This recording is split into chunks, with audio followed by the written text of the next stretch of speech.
Vous souhaitez imprimer votre graphique, tout dépend de la position de celui-ci.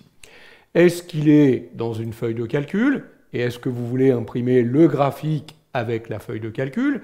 Ou est-ce que vous souhaitez imprimer que le graphique? Dans ces cas-là, si vous cliquez sur le graphique et que vous faites un aperçu à impression, vous voyez que vous n'imprimez que le graphique. Ça veut dire que si vous faites la mise en page en étant placé sur le graphique, vous n'imprimerez que le graphe pleine page. Par contre, si vous souhaitez imprimer le graphique et le tableau, dans ces cas-là, vous devez impérativement effectuer la mise en page, telle que je vous l'ai expliqué dans les leçons traitant de mise en page. Il faudra d'abord définir une zone d'impression qui prendra en compte à la fois le tableau et le graphique. Dans mise en page, vous savez qu'on va dans zone d'impression définir.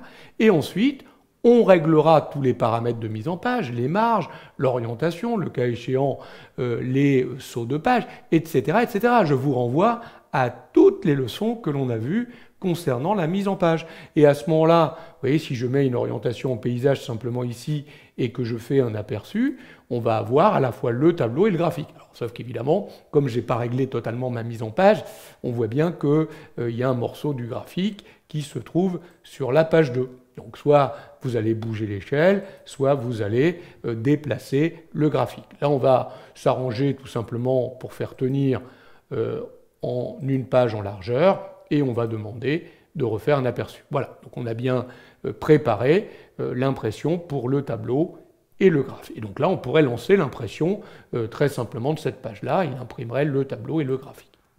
Si le graphique est présent dans une feuille à part, donc si je déplace mon graphique directement dans une nouvelle feuille.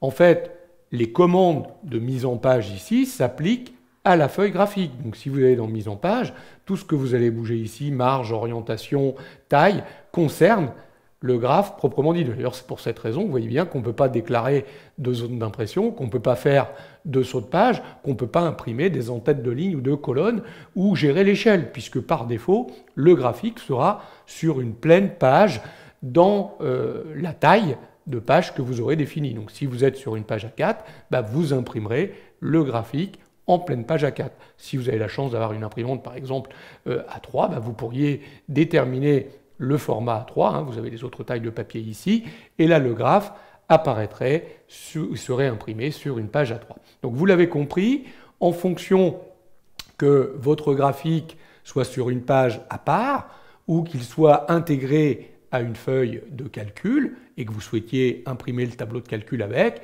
vous n'allez pas procéder tout à fait de la même façon pour imprimer votre graphique. Vous allez faire la mise en page, et ensuite, vous pourrez sans aucun souci imprimer le graphe tout seul ou le graphe avec le tableau.